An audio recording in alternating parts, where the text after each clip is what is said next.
අද අපි කතා කරමු මෙන්න මේ විදියට ඔයාලා එක්සෑම් එකේදී ඕනෑම විෂයකට ඒක ප්‍රධාන විෂයක් වේවා කාණ්ඩ විෂයක් වේවා ඕනෑම විෂයකට කොහොමද මෙන්න මේ විදියට ABC W හම්බ වෙන්නේ කියලා. ඉතින් මේ දේ දන්න අයත් ඇති. ඉතින් මම මේ වීඩියෝ එක කරන්නේ නොදන්න අයනේ වෙනුවෙන්. ඉතින් දන්න අයට ඒ දන්න දේ තහවුරු කරගන්න දන්න අය ඉගෙන ගන්නත් මේ වීඩියෝ එක බලන්න කියලා ආරාධනා කරනවා. හරි. දැන් ඉතින් ඔයා O level exam එකේදී ලියන ඕනෑම subject එකකට කියන්නේ විෂයයකට කියන්නේ ඒක ප්‍රධාන විෂයක් වේවා කාණ්ඩ විෂයක් වේවා ප්‍රධාන විෂයන් 6ක් තියෙනවා කාණ්ඩ විෂයන් 3ක් තියෙනවා. ඒ ඕනෑම විෂයකට ලකුණු ලැබෙන්නේ 100ෙන්. එහෙම නේද? ලකුණු ලැබෙන්නේ 100ෙන්. ඒක ඉතින් 100ට වඩා වැඩි වෙන්නත් බෑ. බිංදුවට වඩා අඩු වෙන්නත් බෑ. ඔයාලට ලැබෙන්න ඕනේ බිංදුවත් 100ත් අතර අගයක් තමයි ලැබෙන්න ඕන. දැන් ඊට පස්සේ තව කෙනෙක් හිතෙන්න පුළුවන්. ඉතින් පේපරේ බලන්න 200 එන්නේ. නේ පේපර් 200 නෙමෙයි 500 බැලුවා හිතන්නකෝ. ජපාන් පේපර් එකක් තියෙනවා. බලන්නේ 500ෙන්. හිතන්නකෝ ඔන්න බලන්නේ 500ෙන්. පේපරේ බලන්නේ 500ෙන්. පේපරේ බලන්නේ 500ෙන්. ඒ 500 පේපරෙන් එයා ගන්නව ලකුණු ජපාන් ලියන කෙනා ගන්නව ලකුණු 400. 100ෙන් ලකුණු දෙන්න ඕන. එහෙනම් 100ෙන් ලකුණු දෙන්න ඕන නම් මේක කොහොම හරවන්න ඕනද? 100ට හරවන්න ඕන. ඒක හරිය ලේසි. දෙක වසරේ ගණිතය තියෙන්නේ. දෙක වසර නෙමෙයි. මොන්ඩිසෝරි ගණිතයක් තියෙන්නේ. මේ බලන්න මේක හරවන්නේ කොහොමද? යටව තියෙන්න ඕනේ 100 නේ. ඉතින් 500 100 වෙන්නේ කොහොමද? මේක පහෙන් බෙදෙන්න ඕන. 500 පහෙන් බෙදුණොත් තමයි 100 වෙන්නේ. එහෙම නේද? ඔව්. එහෙනම් 400 බෙදෙන්න ඕනේ කීයද? පහෙන්. එච්චරයි.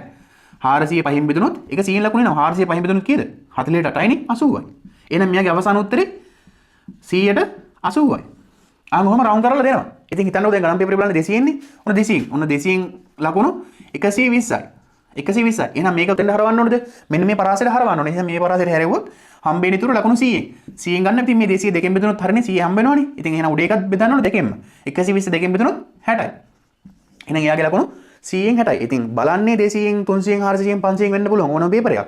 හැබැයි ඉතින් අවසාන ලකුණ මෙන්න මේ 100ට හරවනවා. 100ට හරවනවා. ඇයි මේ 100ට හරවන්නේ? මොකද ඒ මෙන්න මේ ලකුණු පරාසය තියෙන්න ඕන ABCW දෙන්න මෙන්න මේ පරාසය ඇතුළේ තියෙන්න ඕන. ඉතින් එහෙම 6 හදනවා. ඉතින් මෙහෙම ලකුණු දෙන්නේ වැඩිපුර ලකුණු දෙන්නේ. වැඩිපුර පීවරයන් වලට තියෙන ලකුණු දෙන්නේ. දැන් ඔයා පීවරයන් හදනවනේ. අන්නේ පීවරයන් වලට ලකුණු දෙන්න තමයි හදන්නේ. 100ෙන් දෙන්නේ කිව්වොත් අර පීවරයන් මග හැරලා තමයි ලකුණු දෙන්න වෙන්නේ. ඒ නිසා අර පීවරයන් වලට ලකුණු දෙන්න ඕනි කම නිසා තමයි මේ වැඩි ලකුණින් බලන්නේ. දැන් A level වලදී එහෙම උසස් පෙළදී එහෙම බලන්නේ ලකුණු 2000යි. අර පීවරයන් වල ලකුණු දෙන්න ඕනි කම නිසා 2000න් බලන්න. ඉතින් 2000න් බලලා ඒකයි 20න් බෙදෙනවා. 20න් බෙදපුවම ගානට සෙට් වෙනවා හරියට. 100ට සෙට් වෙනවා. ඉතින් එහෙම තමයි A level වලදී කරන්නේ. ඉතින් මොන පේපරේ වුණත් මෙන්න මේ පරාසයට කියනවා. කියන්නේ බිංදුවත් 100ත් අතර පරාසයෙන් තමයි දෙන්නේ. ඉතින් ඒක තේරෙන්නේ නැත්නම් 100න් තමයි ලකුණු දෙන්නේ එච්චරයි. ඉතින් මෙන්න මේ 100න් ලකුණු දෙනකොට මෙන්න මේක අපි තව බෙදෙනවා. ඕනේ ඉතින් A B C W අනේ ඒ ටික තියෙනවනේ. ඉතින් ඒ ටික තියෙන නිසා මෙන්න එක බෙදෙනවා. ඉතින් මේකේ හරිමැද බිංදුවයි 100යි අතර හරිමැද මොකක්ද තියෙන්නේ? 50නේ. 50 තියෙන්නේ 50. ඉතින් ඒක මම මෙතනින් මෙහෙම මාක් කරන්නම්. ඉතින් අර A B C W එක පෙන්වන්න මම මේ වගේ සංඛ්‍යා රේඛාවක් නැත්නම් පරාසයක් ඇඳලා පෙන්වන්න මොකද මට ඒ තුඩ එක ලේසි. ඉතින් මේක දන්න අයත් ඇති. ඉතින් මම මේ වීඩියෝ කරන්නේ නොදන්න අය වෙනුවෙන්. ඉතින් දන්න අය ඉන්නවා නම් ඒක තවදුරටත් අහුරු කරගන්න. හරි. ඔන්න ඉතින් බිංදුව තිබ්බා 100 තමයි 100න් ලකුණු දෙන්නේ. ඉතින් ඒක හරියමද 50. මෙන්න මේ මුල් 50. මේක මුල් 50. මේක දෙවෙනි 50. ඕනේ ඉතින් මෙතෙන් 50 50නේ බෙදුනේ. මෙන්න මේ මුල් 50 බෙදන්න පුළුවන් අපිට තව සීමාවක් තියෙනවා. මෙන්න මෙතන. ඔයාලා දන්නවත් ඇති. 35. මේ දෙවෙනි එක අපි බෙදනවා මෙන්න මෙහෙම. මෙතන 65. මෙතන 75. 75 බෙදපු විදිහ දැක්කද? මුල් ලකුණු 100න් දෙන්නේ. ඒ නිසා බිංදුව 100 100ට වඩා වැඩි වෙන්නත් බෑ. බිංදුවට වඩා අඩු වෙන්නත් බෑ. කියන්නේ ඍණ 1 ඍණ 2 ඍණ 3 එහෙම අගයන් තියෙන විදිහක් නැහැ. ඉතින් මෙන්න මේ 100 ඇතුලේ තියෙන්න ඕන සීමාවන් තියෙනවා. ඒක දෙකට බෙදුනොත් පස්සේ 50යි. හරිමද 50නේ? හරිමද 50. ඊට පස්සේ මුල් 50 බෙදනවා 35 කියන සීමාවක් බෙදනවා. ඊට පස්සේ දෙවෙනි 50 65 75 කියලා සීමාවක් බෙදනවා. මම මේ සීමාව මොකක්ද කියලා කියන්න. දැන් මෙන්න මේ බිංදුව කියන එක කෙනා W එකේ ආරම්භක සීමාව. දැන් සමහර දෙනෙක් හිතෙන්න පුළුවන් W ද තියෙන්නේ F ද තියෙන්නේ. දැන් මෙහෙමයි. ඔයාලට තියෙන්නේ W.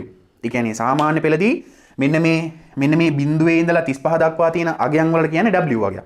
W වගයක්. ඒ කියන්නේ යා දුර්වලයි. ඒ විෂයට දුර්වලයි. F අකුරක් නැහැ හොඳේ. F අකුරක් නැහැ. කියන්නේ F අකුරෙන් කියවෙන්නේ fail කියලානේ. fail කියලා තමයි කියන්නේ. මේක F අකුර. හරිද? දැන් ওই weak කියලා කියන්නේ W. මේ weak කියලා කියන්නේ දුර්වලයි. මේ F අකුර තියෙන්නේ උසස් පෙළදී. උසස් පෙළදී තමයි මේ F අකුර තියෙන්නේ. සාමාන්‍ය පෙළදී තියෙන්නේ මෙන්න මේ W අකුර. සමහර දෙනෙක් පටලවා ගන්න F අකුරක් තියෙනවා කියන්නේ fail නෑ. ඔයාලා fail නෑ. සාමාන්‍යයෙන් අපි කියන්නේ අධ්‍යාපන විද්‍යාවේදී W කියලා තමයි කියන්නේ. දුර්වලයි. දුර්වලයි කියලා තමයි කියන්නේ. මොකද එයා fail නෑ දුර්වලයි. ඒ නිසා W අකුර තමයි පාවිච්චි වෙන්නේ. පාවිච්චි කරන්නේ. හරි. ඒතර මේ 35 කියන සීමාවට අපි දක්වන්නේ අකුර S. මම මේ පැහැදිලි කරන්න කියන එක. හොඳේ. ඊට පස්සේ මේ 50ට C අකුර තමයි එන්නේ.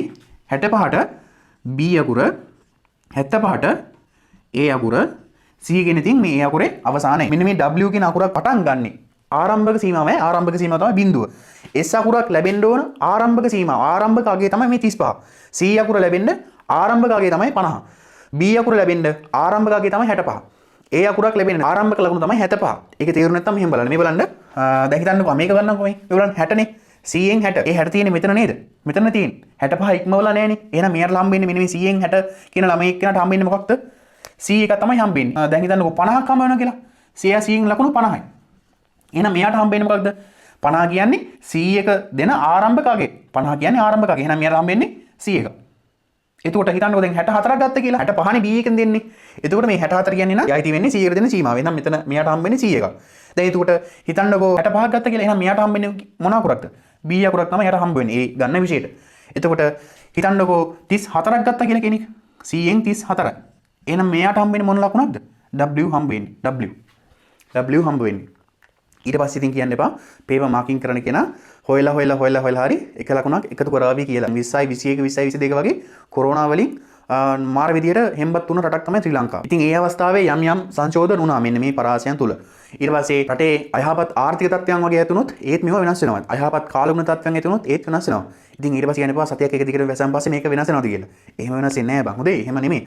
මේක ඉතින් වෙනස් වෙන්න පුළුවන් ප්‍රශ්නයක් එන්න ඕන. එහෙම වුණොත් තමයි මේක වෙනස් වෙන්නේ. ඔය 2018 වගේ නම් ඔය ණය ගන්න චීනෙන් එහෙම ණය ගන්න මෙන්න මේ ලකුණු පරාසයන් එහෙම වෙනස් වෙන එක තමයි රටේ තියෙන ප්‍රශ්නයක් මතුවෙන්න ඕන. මෙන්න මේ පරාසයට අභියෝග කරන්න පුළුවන් ප්‍රශ්නයක් මතුවෙන්න ඕන. එහෙම වුණොත් ඉතින් මේ පරාසයන් යම් සංශෝධන වෙන්න පුළුවන්. නැත්නම් මේ තමයි අපි සාධාරණව ගන්නේ මෙන්න මේ ලකුණු පරාසයන් තමයි ගන්න. ඉතින් මෙහෙමත් වෙනවා ඉතින් වෙලාවට දැන් ප්‍රොෆෙසර් එහෙම පේපරේ හදනවා නිකන් සුංග බුංග වෙන්නේ නැහැ. කියලා වෙන්නම පේපරේ හදනවා. ඒකට ඉතින් මේ පරාසයන් වෙනස් වෙනවා. මොකද ඔයාලගේ එක්සෑම් එකේ එක් විෂයන් වලට ගන්න ප්‍රස්තාරයක් තියෙනවා. මෙන්න මෙහෙම ප්‍රස්තාරයක් අවසානයේ එන්න ඕන. අන්න ඕගේ ප්‍රස්තාරයක් සාධාරණ වෙන්න ඕන. දැන් එහෙම එන්න තමයි පේපර් එක හදන්නේ. මොකද මේක ජාතික මට්ටමේ පේපර් යන්නේ. ඉතින් ඒ නිසා මෙන්න මේ විදිහට සාධාරණ වශයෙන් එන්න ඕන. එහෙම ආවේ නැත්නම් ඉතින් එයාලට හේතු දක්වලා ලියන්නත් වෙන අවස්ථා තියෙනවා. හැමදේම බලලා තමයි මේ ලකුණු සීමා බලන්නේ. හරි දැන් ඉතින් අපි බලමු අපිට අමාරුම මොන ලකුණු ගන්නද? මොන අකුර ගන්නද? ඒ අකුර ගන්නද අමාරුම?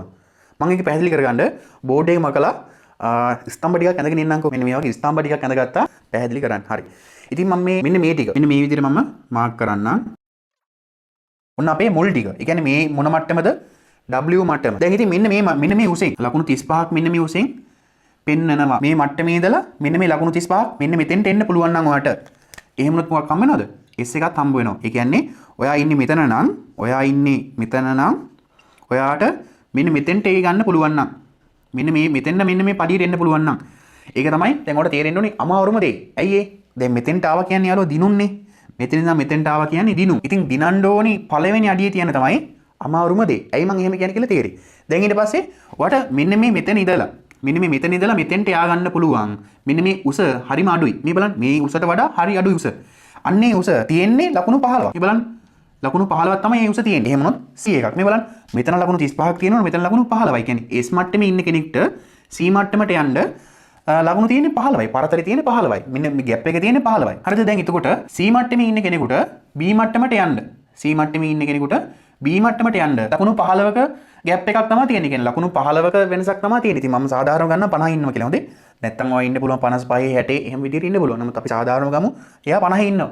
50 ඉන්න කෙනෙක්ට 65 දක්වා යන්න 65 සීමාවට යන්න ලකුණු 15ක පරතරයක් තමයි තියෙන්නේ. මේ බලන්න ලකුණු 15ක පරතරයක් තමයි තියෙන්නේ මෙතන. මෙතන ඉඳලා මෙතෙන්ට. එහෙම වුණොත් ඔයාලට මොකක් හම්බ වෙනවද? B එකක් හම්බ වෙනවා. B ඔයා ගන්නේ විශේෂයට B එකක් හම්බ වෙනවා. ඉතින් B මට්ටමේ ඉන්න කෙනෙකුට A මට්ටමට යන්න ඒක හරි ලේසි නගින්න. ලකුණු කීයක් තියෙන්නේ? ලකුණු 10යි වෙනස සුදු පුතේ ඈ. ලකුණු 10යි. ලකුණු 10යි. එතෙන්ට ගියොත් ඔයාට A එකක් හම්බ වෙනවා. A එකක් හම්බ වෙනවා. ඔන්න සුදු පුතේ කතාව. ඉතින් අමාරුම දේ දැන් ඔයාලට තියෙන මේ මෙතනින් අමාරුම දේ මොකක්ද? S එකේ ඉඳලා C එකට යන්නද? C එකේ ඉඳලා B එකට යන්නද? B එකේ ඉඳලා A එකට යන්නද? අමාරුම දේ දිනන්න ඕනි පළවෙනි අඩියේ තියන්න. දිනන්න ඕනි පළවෙනි අඩියේ තියන්න තමයි අමාරුම ඒ දේ. මේ බලන්න මෙතන ඉන්න කෙනෙක් මේ රතු පාටින් පාට කරලා තියෙන W වේ බිංදුව ඉඳලා 34 දක්වා තියෙන W නේ. ඉතින් මේ W මට්ටමේ ඉන්න කෙනෙක් S මට්ටමට එන්න තමයි අමාරුම දේ. ඒක. ඉතින් S මට්ටමේ ඉන්න කෙනෙක් C මට්ටමට යනවා කියන්නේ ලකුණු 15ක තියෙන ગેප් එකක්. C මට්ටමේ ඉන්න කෙනෙක් ලකුණු 15 B මට්ටමට යනවා කියන්නේ ලකුණු 15ක ඒත් ગેප් එකක්. B මට්ටමේ ඉන්න කෙනෙක් A මට්ටමට යනවා කියන්නේ ලකුණු 10ක ગેප් එකක්. ලේසිනේ. මේ මට්ටමේ ඉන්නම් ඔය අනිවාර්යයෙන්ම මුසා දාන්න ඕන මෙන්න මේ මට්ටමට එන්න. ඒ කියන්නේ දිනන්න ඕනි පළවෙනි අඩියේ තියෙන තමයි අපහසුව. අන්නේ අපහසුතාවයේ විඳ දරාගෙනම මෙන්න මේ පඩියට එන්න. මෙන්න මේ තැනට එන්න. දිනුමේ පළවෙනි අවධියට එන්න. ඊට පස්සේ ඉතින් මේ පඩි නැගලා ඉස්සරහට යන්න. ඒකක් දක්වාම යන්න. ඉතින් B එකේ ඉන්න කෙනෙක් A එකට යන්න නම් එයාට තියෙන්නේ පොඩි දේවල් ටිකක් හදාගන්න. ඒක ඔයා ප්‍රශ්න පත්‍රයේ ව්‍යුහය අධ්‍යයනය කරලා නැහැ. එහෙමත් නැත්නම් ඒක පියවරවල් පන්න හදන්නේ. මොකද ඌට හදාගන්න පුළුවන්. ඉතින් එහෙම නම් පස්සේ ලකුණු හැලෙනවා. ඉතින් ඒ වගේ අර පේපර් මාකින් මෙතඩ් එක පොඩ්ඩක් අධ්‍යයනය කරලා එයාට දුන්නාන් පස්සේ ඒක එයා ගොඩනගාගෙන යනවා. ඉතින් S මට්ටමේ ඉන්න කෙනෙක් C මට්ටමට යන්න හදාගන්න ඕනේ මොනවද? ඉතින් එයාට මේ සිද්ධාන්තමය කරුණු, විෂය කරුණු ටික ඉතා ඉක්මනින් අල්ල ගන්න ඕන. එහෙම වුණොත් පස්සේ C එක මට්ටම දක්වා යන්න පුළුවන්. පේපර් කරන්න ඕන. දැන් දැනුම තිබ්බට විතරක් මදිනේ. ඒ කාල වකවානුව තුල පිළියා ගන්න තෙපේ. ඉතින් ඒකට පේපර් ලියලා විෂය කරුණු මගේ හරිච්ච විෂය කරුණු ටික අල්ලගෙන එහෙම අර පේපරේ view එක අධ්‍යයනය කරලා ලකුණු ලැබෙන්නේ කොහොමද කියලා අධ්‍යයනය කරලා S එකේ ඉඳලා C මට්ටම දක්වා C මට්ටමේ ඉඳලා B මට්ටම දක්වා ඒ විදිහට හෙමින් යා ගන්න පුළුවන්. දැන් ඔය 2001ට කලින් මම මෙතනින් දාන්නම්. ඒ ටික මම මෙතනින් දාන්නම්. ඔය 2001ට කලින් එයාලට තියෙන්නේ D තියෙනවා, C තියෙනවා, S තියෙනවා, F තියෙනවා. අන්නේ යකුරු ටිකෙන් තමයි ඕල් එක්සෑම් එකේ මැනලා තියෙන්නේ. ඉතින් 2001කින් පස්සේ තමයි මෙන්න මේ A B C W කියන කොටස් ටික එකතු වුණේ. ඉතින් ඒකත් ඉතින් මේ වෙලාවේ මතක් කරනවා. හරි. මම හිතනවා ඔයා මේ වීඩියෝ එකෙන් ලකුණු ලැබෙන්නේ කොයි විදිහටද නැත්නම් A B C W ලැබෙන්නේ කොහොමද කොයි මට්ටමෙන්ද පරතර තියෙන්නේ කියලා දැනගත්තා කියලා මම හිතනවා. ඉතින් මම ප්‍රාර්ථනා කරනවා ඔයාට ඔයා ලියන හැම විෂයක්ම විෂයන් 9ක් ලියන්නේ සාමාන්‍යයෙන්. ඉතින් ඒ ලියන හැම විෂයකටම මෙන්න මේ මට්ටම දක්වා එන්න පුළුවන්කම ලැබේවා කියලා. ඉතින් මම එහෙම ප්‍රාර්ථනා කරාට ඔයාලා තමයි උත්සාහ කරන්න ඕන. උත්සාහ කරන්න ඕන, උනන්දු වෙන්න ඕන, කැප වෙන්න ඕන. ඉතින් මටත් කාලයක් තිබුණා ඔයා වගේම ඔය විදිහට කැප කරන කාලයක්. ඉතින් වීඩියෝ එක හොඳයි නම් ඔයා වීඩියෝ එකෙන් දෙයක් ඉගෙන ගත්තා නම් අනිවාර්යෙන්ම අපිව subscribe කරලා දලයිතුන්ගේ පාරට එකතු වෙන්නත් අමතක කරන්න එපා. ඒක ඉතින් මටත් මගේ channel එකටත් කරන ලොකු උදව්වක්. හරි එහෙනම් ඉතින් ඔයාලා හැම දෙනෙක්ටම හදවතින්ම සුබ අනාගතයක්. ජය වේවා.